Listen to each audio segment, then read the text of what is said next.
Hey gearheads, and welcome to Garage Talk. I'm Corey, and that is the all-new sexy Toyota Prius. I am a peacock! You gotta let me fly!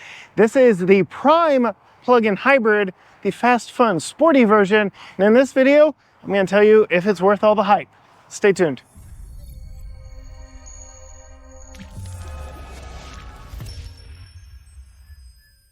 Yes, gearheads, I am in beautiful, windy North Texas at Eagles Canyon Raceway for a Texas Auto Riders event where Toyota has bestowed upon us the fun, beautiful new Toyota Prius. As I mentioned, this is the prime version, which means it is a plug-in hybrid, which means it is more fun, more peppy, and more exhilarating. As we come around to it, I can tell you it's got a 2-liter 4-cylinder under the hood with that plug-in hybrid system, making a combined 220 horsepower, which is nothing to sneeze at in a vehicle in this size class. I can tell you that I may have unofficially, mind you, taken this on a pace lap on the track here at Eagles Canyon, 2 in fact, and it was actually a lot of fun. It put a huge smile on my face because how often do you get to take a Prius on a proper racetrack, much less following a Hellcat-powered Durango and an Alfa Romeo Giulia Quadrifoglio, and then, you know, you've got the Prius, the new Prius. This vehicle has received so much hate and so much ridicule online. Hey, you shut your face! That it's almost not even fair. You turned my beautiful Prius into a nightmare! It was the punching bag of all jokes for the longest time. Have you seen the movie The Other Guys? America! Ellen! Dude! What? That was a 2-hour-long punching bag movie about this car. Did you yell America when you hit the accelerator? Nope, no. Well, the previous generations of this car, because Toyota has fixed everything that was wrong and made it right with this one. First, starting with the styling. Look, if I put that in my Cosmo Fashion app, you probably get a D-. This is the new corporate styling that we should expect from the brand. The 2025 Toyota Camry even looks like this up front. That vehicle is here, and I am absolutely hoping to snag some time with that one because it is quite a beauty in and of itself. Not right now. Okay. Look, they're not all first-round picks, okay? You can see we have LED headlights, running lights, and all the things up front. Very sleek wedge shape on this, and we'll talk more about that when we get inside. But as I move around to the side of the vehicle, I really like the design of these wheels. They really set it off. Again, this being the XSE, which is the sporty trim, and the Prime, which is the plug-in hybrid. You would expect more sporty things, right? These are two, let's see, where are my official measurements on this one? All right, bring it in. Come on, bring it in a little bit. Just back up, just like right there. Just there you go, right there, right there. 195, I was like, 2 doesn't sound right. 195/50 R19s. So you can see just how narrow these tires are. And again, if you subscribe to James May's principle of vehicles are most fun at their limits, again, that's why this put such a big smile on my face. Doing pace laps on a racetrack, it was a lot of fun. As we come around to the profile of this thing is just beautiful from every direction. The flowing wedge shape. I'm a peacock, Captain! You gotta let me fly on this one! Peacocks don't fly. They fly a little. They get a real running About as start. much as a penguin. Back to that amplified back end. It just looks good from every direction.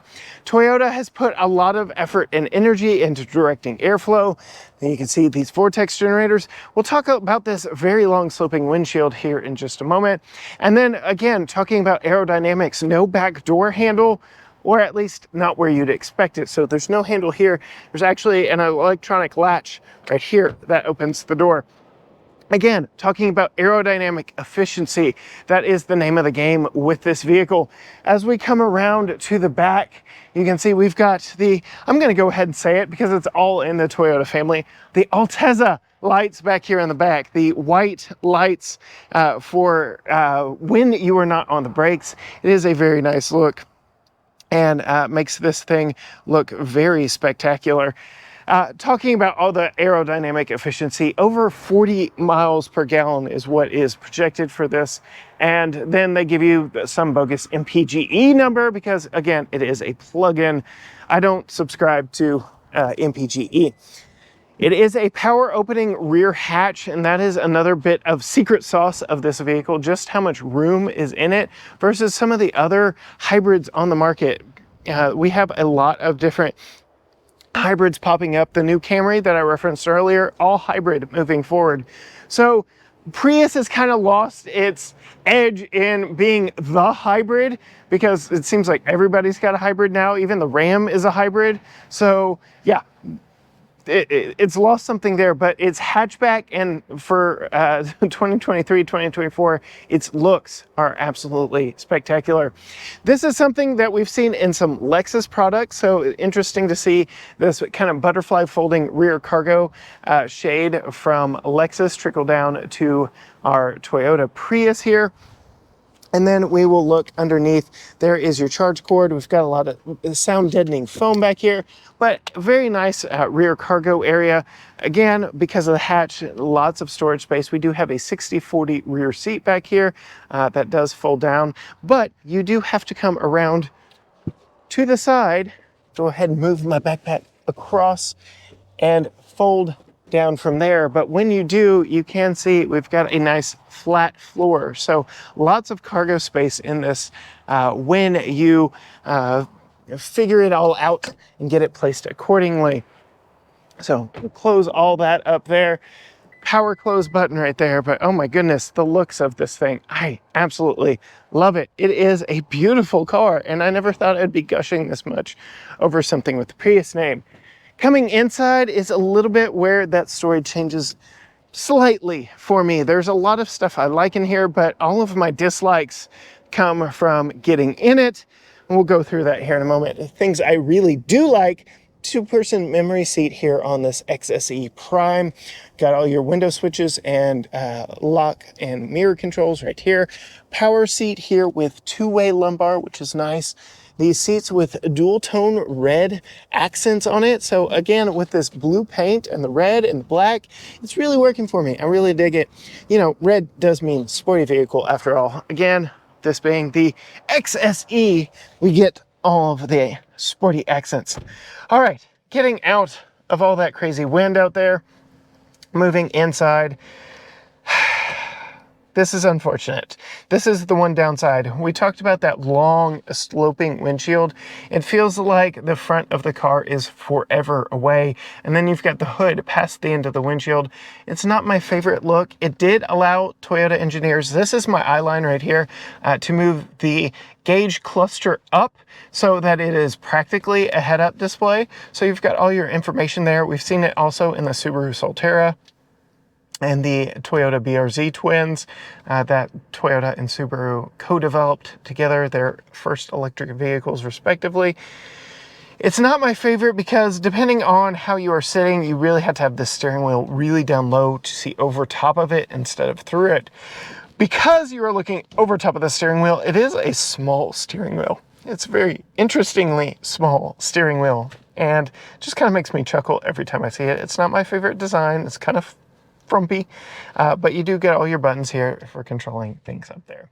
Over here, we have auto brightness control, heated washer fluid, heated steering wheel. We've got a few more buttons hidden down here for your hatch, fuel door, and the like. Your odometer and trip and brightness are up here. This does have Toyota Safety Sense 3.0, so we've got eyeballs watching me to make sure I'm paying attention.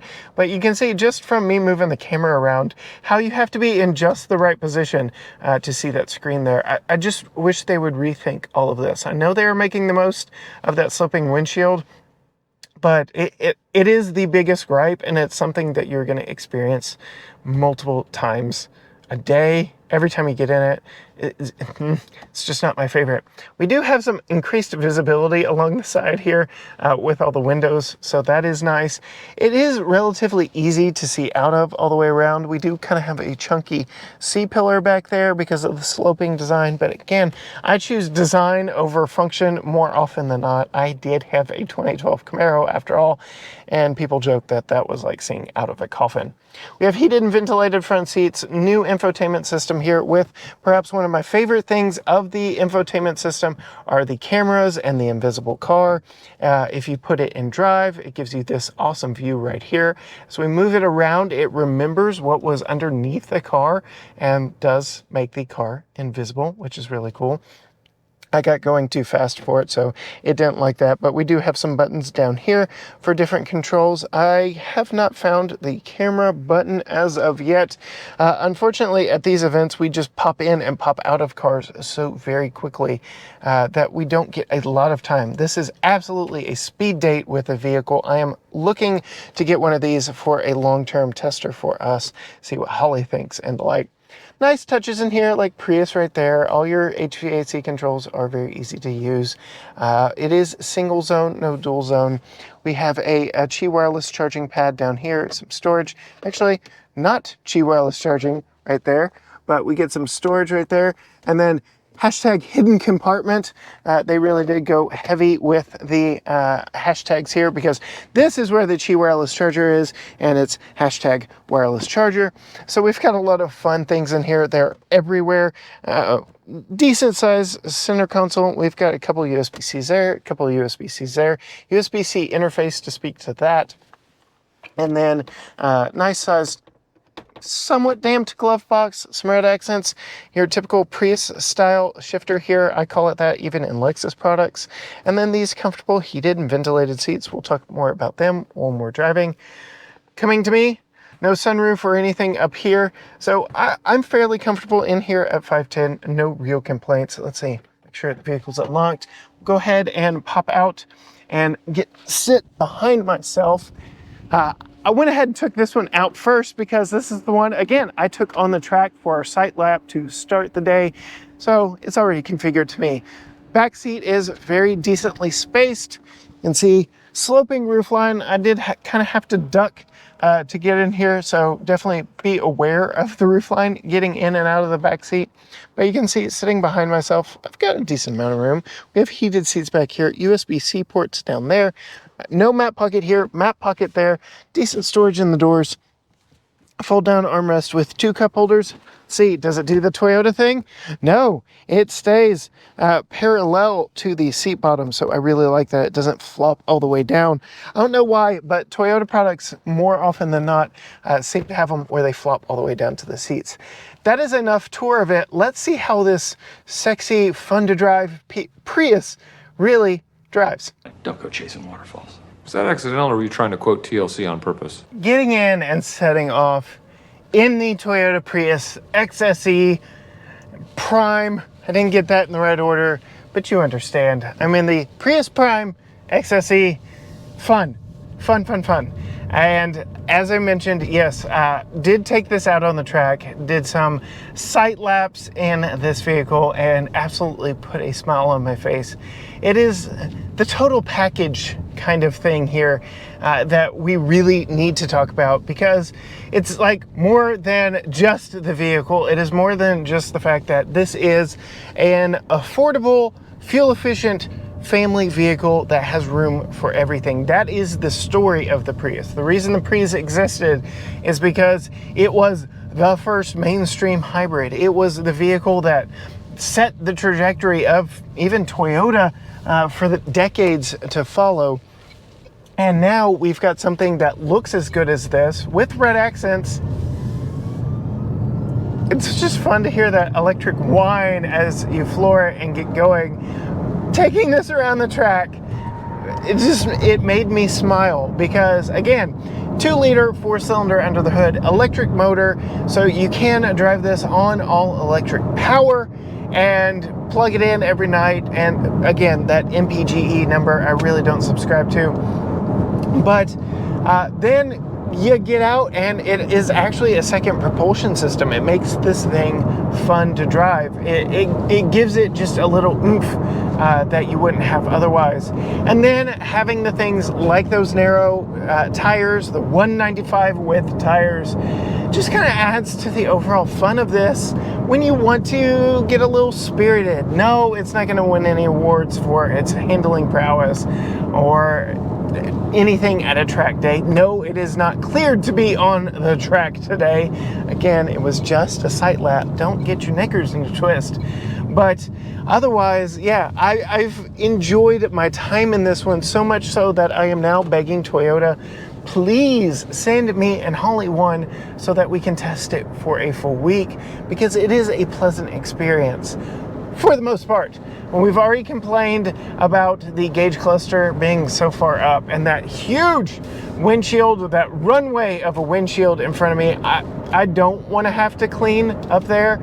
The overall feeling from the windshield dash is like Tesla's Cybertruck. Did you expect Tesla Cybertruck in this conversation? Or the fact that Toyota Prius just won a World Car of the Year Design Award over a Ferrari Purosang? It's their SUV. Don't call it an SUV if you're in Italy, but yes, their SUV. Yeah, a lot has changed with Toyota Prius. The world is a very different place now, and for the most part, this is a very fun vehicle to drive. I've enjoyed it. I did find the camera button, by the way. It is back here behind the steering wheel. A lot of things behind the steering wheel. I mean, I'm being pampered right now. These seats, they're a little on maybe the thinly padded side, but they are mostly comfortable.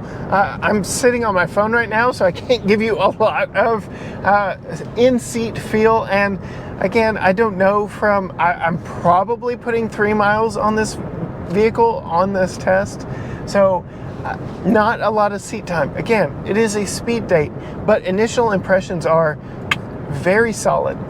One last opportunity to see exactly what this thing can do. Let's see all our EV buttons here, but we've got a drive mode. We'll put it in sport. Cross traffic doesn't stop, 70-mile-an-hour speed limit. Let's see what she can do. Spin the tires every time, even non-sport. I mean, it's a Prius, but just that initial takeoff, that tire spin, it makes me smile every time. I know it's the little things, y'all. But that is it for my quick speed date of this Toyota Prius Prime XSE. If you want to see more from us, see those full-length reviews when we get to spend a little time with them, go ahead and hit that subscribe button down below. Ring the bell so you're notified every time a new video drops. Find us on all social media platforms: Facebook, Instagram, X, TikTok, Threads, YouTube, you name it. Everything at GT Garage Talk, or you can go to gtgaragetalk.com. But yeah, as I putt my way around driving this effortless steering, this very easy to maneuver vehicle everywhere I go in the 2024 World Car Design of the Year Award winner, Toyota Prius Prime. Until next time, gearheads, bye. Let's go.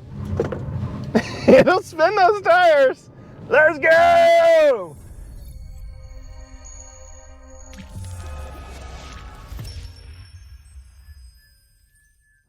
Yeah, it puts a smile on my face. How can you not enjoy this? It's a lot of fun. It shouldn't be, but it is.